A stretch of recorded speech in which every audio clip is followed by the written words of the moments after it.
साथियों नमस्कार, मैं धीरेन्द्र कुशवाहा डीएड समिति एमपी के इस ऑफिशियल चैनल पर आपका हार्दिक स्वागत करता हूं। 11 अगस्त 2023 को माननीय सुप्रीम कोर्ट के द्वारा डीएड बीएड मसले को लेकर आए हुए फैसले के आधार पर विपक्ष के द्वारा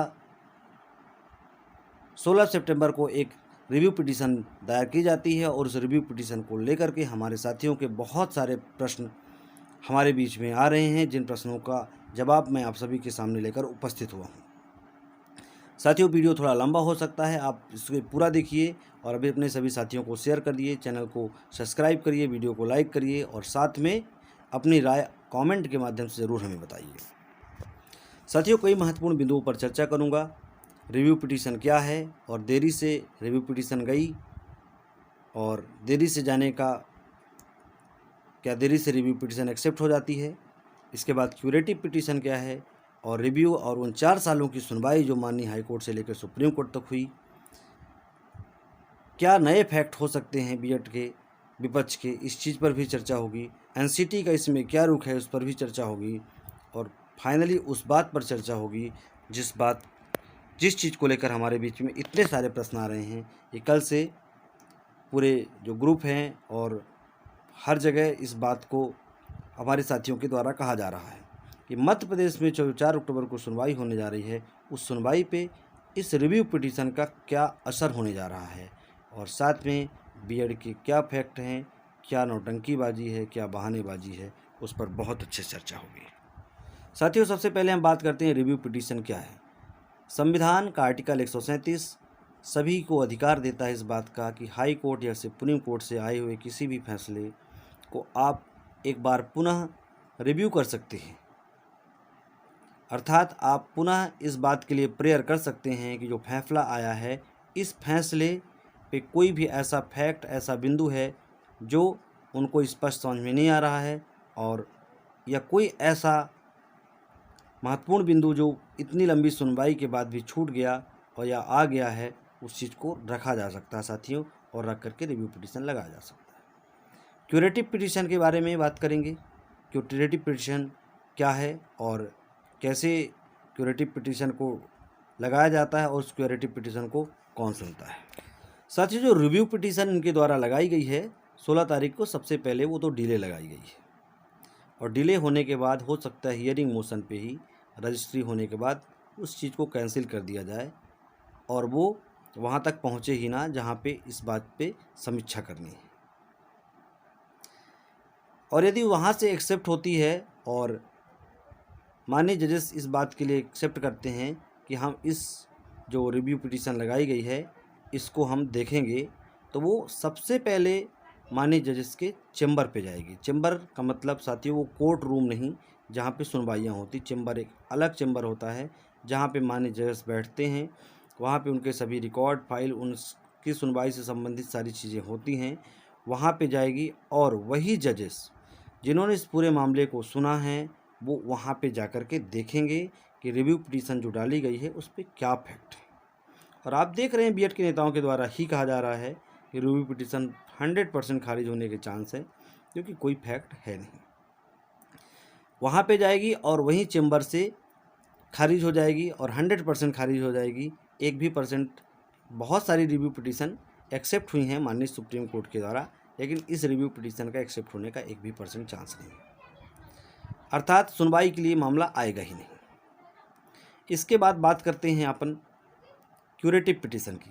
क्यूरेटिव पिटीशन क्या होती है साथियों? क्यूरेटिव पिटीशन एक अंतिम मौका होता है, उपचारात्मक याचिका जिसे बोलते हैं, कि सब कुछ हो गया लेकिन हम एक बार और अपील करना चाहते हैं और उसके लिए वो जो सुप्रीम कोर्ट के टॉप मोस्ट 3 सीनियर जजेस जैसे चंद्रचूड़ जी हो गए, अम्बेला त्रिवेदी जी हो गए और बहुत सारे ऐसे जज हैं जो टॉप मोस्ट सीनियर जजेस हैं, उनके पास जाती है। वहाँ जाने के बाद तो वहाँ 3 जज होते हैं सुपर सीनियर और साथ में वो 2 जजेस जिन्होंने इस मामले की सुनवाई की है, वो फिर से एक बार चेंबर में बैठते हैं और चेंबर में बैठ के उस चीज़ को देखते हैं कि इसमें क्या फैक्ट है और क्या इसको एक्सेप्ट करना चाहिए सुनवाई के लिए कि नहीं। और वहाँ से वो यदि लगता है कि हाँ कुछ इसमें है तो वो एक्सेप्ट होगी, अन्यथा वहाँ से वो फिर से खारिज हो जाएगी। और साथियों, इसमें रिव्यू पिटीशन में एक दंडात्मक प्रक्रिया का प्रावधान है। यदि कोई व्यक्ति रिव्यू पिटीशन लगाता है और कोई फैक्ट नहीं है, कोर्ट को गुमराह करता है, कोर्ट का समय बर्बाद करता है, तो उसको दंडात्मक कार्रवाई उसके ऊपर की जाती है। आप सुप्रीम कोर्ट के वकील प्रशांत भूषण जी के मामले को देख लीजिए, किस तरह से उनको पनिशमेंट दी गई है सुप्रीम कोर्ट के द्वारा इस मामले में। अर्थात साथियों, अब इनका झूठ चलने वाला नहीं है। अभी तक तो शालीनता से कोर्ट ने इनको सुना है, अब कोर्ट जो है तो इनको अच्छे से सुनाएगा, क्योंकि वो अपनी हरकतों से बाज नहीं आ रहे हैं। अभ्यर्थियों का समय बर्बाद करने, उनका मानसिक उत्पीड़न करने के अलावा इनके पास कुछ भी नहीं है। साथ ही आप इस चीज़ को एक कॉमन एग्जाम्पल से समझिए। आप इन्हें एग्ज़ाम दिया है, कक्षा 1 से लेकर 12 तक हमारे सभी डीएड के साथी पढ़े हैं, हमारे और साथी बहुत ज़्यादा पढ़े लिखे हुए हैं। इसके बाद जब हम एग्ज़ाम देते हैं, कॉपी चेक होती है, कॉपी चेक होने के बाद हमारा रिजल्ट आता है और रिजल्ट में हमें ऐसा लगता है कि हमने जितना लिखा उतना हमारे मार्क्स नहीं है। फिर हम एक रिटोटलिंग का अप्लाई करते हैं और रिटोटलिंग उसी टीचर्स के पास जाती है जिन्होंने इस कॉपी को चेक किया है, और वही डिसाइड करते हैं कि हाँ, हमसे कोई मिस्टेक हुई है क्या, और क्या कुछ ऐसा छूटा हुआ है इन्हें देने लायक है।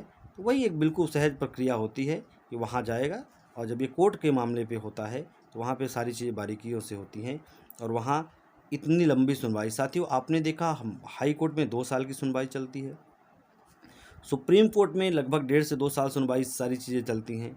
ऐसा कौन सा, इसके बाद भी सुनवाई के बाद रिटन सबमिशन होता है साथियों, और इसके बाद ऐसा कौन सा फैक्ट छूट गया इनका जो उन्होंने रखा नहीं।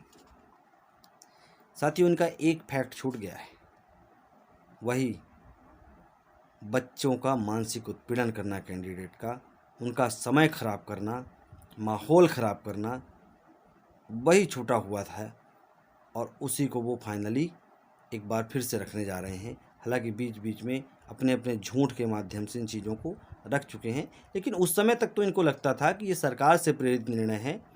पता नहीं कितने तरह के लोग कमेंट करते थे कि ये सुप्रीम कोर्ट गया है, सुप्रीम कोर्ट में सरकार है, हमारे साथ एमएचआरडी है, हमारे साथ एनसीटी है, और हमें न्याय मिलेगा क्योंकि कोर्ट जो है सरकार के इशारे पे काम करते हैं। किस तरह से इनके कमेंट हैं। इनको तो चाहते तो उस समय हम इनके ऊपर कंटेम्प्ट ऑफ कोर्ट लगवा सकते थे, इनके पोस्ट से, इनके वीडियोज़ से, इनके जो भी इनके ऑडियोज़ से, लेकिन हमने कुछ ऐसा नहीं किया, क्योंकि वो भी सब बेरोज़गार अभ्यर्थी हैं, वो भी सब लगे हुए हैं, अपनी अपनी सोच और अपनी अपनी समझ है, अपने आधार पर वो बात करते हैं। इन चीज़ों पे हमें नहीं पढ़ना था, हमें अपने काम पे पढ़ना था, हमें अपने कोर्ट की प्रोसीडिंग पे ध्यान देना था, इसलिए हम इन चीज़ों पे ध्यान नहीं दे रहे थे। साथियों, जो सबसे महत्वपूर्ण बिंदु है मध्य प्रदेश में जो 4 अक्टूबर की सुनवाई है, उस सुनवाई को लेकर इस चीज़ पे क्या असर हो सकता है, इस पर महत्वपूर्ण बात होगी। साथियों, सबसे पहले तो रिव्यू पिटीशन जो लगी हुई है वो एक यथार्थ है कि लगी हुई है। तो रिव्यू पिटीशन जो लगी हुई है वो कोर्ट में माननीय जजेस के चैम्बर पर जाएगी। सबसे पहले तो 4 अक्टूबर से पहले इस रिव्यू याचिका के पूरे समाप्त होने के समय चांस हैं, यदि वहाँ पे इस चीज़ पे वो विचार कर लेंगे और उसको पढ़ेंगे, देखेंगे। नहीं पढ़ते हैं तो वो आगे बढ़ जाएगी, वो उसका क्लियरिंग नहीं होगा कि उसको खारिज किया गया कि एक्सेप्ट किया गया। इसके बाद जैसे ही हाई कोर्ट पे आएंगे, जजेस के सामने इस बात को रखा जाएगा। किसके द्वारा रखा जाएगा? विपक्ष के लॉयर्स के द्वारा रखा जाएगा। और विपक्ष के लॉयर को ये बात तो पता होगी कि भाई रिव्यू याचिका लग गई है सुप्रीम कोर्ट में, लेकिन विपक्ष के लॉयर को ये नहीं पता था कि मध्य प्रदेश में जो लोग पार्टी बन रहे हैं, जो नेता यहाँ बीएड के, वो सुप्रीम कोर्ट से मुंह की खा करके चले आए हैं। ये नहीं पता था। एक आपस खुद में एक बहुत बड़ा हास्यास्पद विषय है, पर कोई बात नहीं, रखी जाएगी बात। अब आप इस पर खुद डिसाइड करिएगा साथियों कि कैसे क्या हो सकता है, क्योंकि ऐसा कोई नियम कानून नहीं है कि रिव्यू पिटीशन लगने के बाद जो फैसला आया है वो फैसला रुक जाएगा। वो फैसला रुकता कब है साथियों? सबसे पहले रिव्यू पिटीशन जाएगी, रिव्यू पिटीशन पे चैम्बर पे जज डिसाइड करेंगे, और उसके बाद जब उसको एक्सेप्ट कर लेंगे और ओपन कोर्ट पे सुनवाई होगी, और ओपन कोर्ट में सुनवाई होने के बाद फिर माननीय जजेस इस बात पे फैसला लेंगे कि हाँ, आप जो फैक्ट रख रहे हैं बिल्कुल वो फैक्ट सही है, और हमने जो फैसला दिया है कहीं ना कहीं किसी मायने में गलत हो गया किसी पॉइंट को लेकर के, इसलिए जो फैसला हमने दिया है इसको तत्काल प्रभाव से हम रोक देते हैं। और जब तक कोई फैसला नहीं रुकता है तब तक वो पूरे देश में उस समय से लेके वो प्रभावी रहेगा, और वो फैसला प्रभावी है, फैसला रुका हुआ नहीं है कि रिव्यू पिटीशन लगने से फैसला रुक गया है। और इस बात पे ही इतनी लंबी डिबेट हो जाएगी हाई कोर्ट में कि प्रोसीडिंग आगे बढ़ जाएगी। अब बात करते हैं, जैसे ही वो मामले को रखा जाएगा हाई कोर्ट के जजेस के सामने, वो इस बात को सुनेंगे और इसके बाद वो दोनों चीज़ों को कंपेयर करेंगे कि जो रिव्यू याचिका है उसकी क्या वैल्यू है और जो जजमेंट आया उसकी क्या वैल्यू है। जजमेंट में साफ साफ लिखा है बच्चों के मौलिक अधिकारों का हनन हो रहा है, दिन प्रतिदिन हनन हो रहा है। और जब किसी का दिन प्रतिदिन हनन हो रहा है, किसी व्यक्ति को हर रोज़ प्रताड़ित किया जा रहा है, तो यदि कोर्ट की प्रोसीडिंग को बार बार इतना आगे बढ़ाया जाएगा तो उसके अधिकारों का रोज़ जो हनन हो रहा है उसकी कौन जिम्मेदारी लेगा। इसकी भी जिम्मेदारी तो न्यायपालिका की है। तो यहाँ पे आपको खुद तय करना है साथियों, क्योंकि जब वहाँ पे मामला जाएगा तो वो तो 4 तारीख को जाएगा। हमने आपको पहले ही क्लियर कर दिया कि ऐसा कोई कानून नहीं कि सिर्फ रिव्यू लगने से प्रोसीडिंग को बढ़ा दिया जाए या प्रोसीडिंग को रोक दिया जाए यहीं से कि रुक जाओ, आगे जब वहाँ ऐसी चीज़ आ जाएगी तो हम करेंगे। ये सारी चीज़ें कॉमन सेंस की बात होगी। और जब इतना बड़ा पहलू है कि जजमेंट आ गया है और उस जजमेंट पे चर्चा होना है और फाइनल डिस्पोजल के लिए केस लगा हुआ है, तो उस जजमेंट से बड़ी कोई चीज़ नहीं है। रिव्यू भी बिल्कुल तुच्छ चीज़ें हैं और ख़ासकर इस रिव्यू में तो कोई दम नहीं है, इसको ऐसे ही फेंक दिया जाएगा डस्टबिन में। साथियों, एक तथ्य हम आपके सामने और रखना चाहते हैं। आप जानते हैं कि 12 जनवरी को सुप्रीम कोर्ट में ऑर्डर रिजर्व हो गया था और जो 595/2023 विपिन द्विवेदी अदर्स की जो याचिका हमारी लगी हुई थी, वो उस याचिका की पहली सुनवाई 16 जनवरी को होती है और 12 जनवरी को ऑर्डर रिजर्व हो गया था। उस पर हमने ये प्रेयर की कि सर ऑर्डर रिजर्व हो गया है, फैसला आना बाकी है, इसलिए इस प्रक्रिया को अब रोक दिया जाए, स्टे दे दिया जाए, क्योंकि उसी समय पे चयन सूची आई थी, आप सबको अच्छे से याद है। उस चयन सूची को इसलिए नहीं रोका जा रहा था क्योंकि कोई भी फाइनल जजमेंट नहीं आया हुआ था और चूँकि भर्ती को प्रक्रियाधीन कर दिया गया, भर्ती को मामले के अधीन कर दिया गया कि जो फैसला आएगा उस पर लागू होगा। किसी भी तरह से जो विभाग की कार्रवाई को नहीं रोका गया, इसलिए नहीं रोका गया क्योंकि कोई फाइनल जजमेंट नहीं आया था। अब फाइनल जजमेंट आ गया है और उस फाइनल जजमेंट के आधार पर पूरी फाइनल सुनवाई मध्य प्रदेश हाई कोर्ट में प्रस्तावित है 4 अक्टूबर को। अब इसी बीच रिव्यू याचिका जाती है। अब रिव्यू याचिका से जब तक कोई फाइनल जजमेंट नहीं आएगा या कि जब तक कोई फाइनल आउटपुट नहीं आएगा कि हाँ रिव्यू याचिका एक्सेप्ट हुई और उस पर कोर्ट में सुनवाई होते हुए इस फैसले को 11 अगस्त के फैसले पे विराम लगा दिया गया है, तब तक इस फैसले पे कोई असर नहीं पड़ने वाला है, प्रोसीडिंग पे कोई भी असर नहीं पड़ने वाला है। जो वहाँ पे जजेस बैठे हुए हैं हाई कोर्ट में, उनका सबका कॉमन सेंस बहुत तेज चलता है, इसलिए इस पर चिंता करने की कोई आवश्यकता नहीं। बाकी उस दिन डिसाइड होगा। आपको साथियों मैं एक चीज़ बता देता हूँ, सबसे पहले जो 4 तारीख की सुनवाई है उस पर तो इस बात पे डिस्कशन होना है कि जो आईए हाई कोर्ट में इंटरवेनर बन के बीएड के द्वारा लगाई गई हैं उन आईओ को रखा जाए या हटा दिया जाए। 99% इस बात के चांसेस हैं कि उनकी आईए खारिज हो जाएगी, अर्थात बीएड के वकीलों को टाटा बाय बाय वहाँ से कह दिया जाएगा, आप जाइए चैम्बर के बाहर बैठिए, हम सरकार से बात करते हैं, क्योंकि वादी हैं डीएड वाले और प्रतिवादी है सरकार, हम उनसे बात कर लेंगे।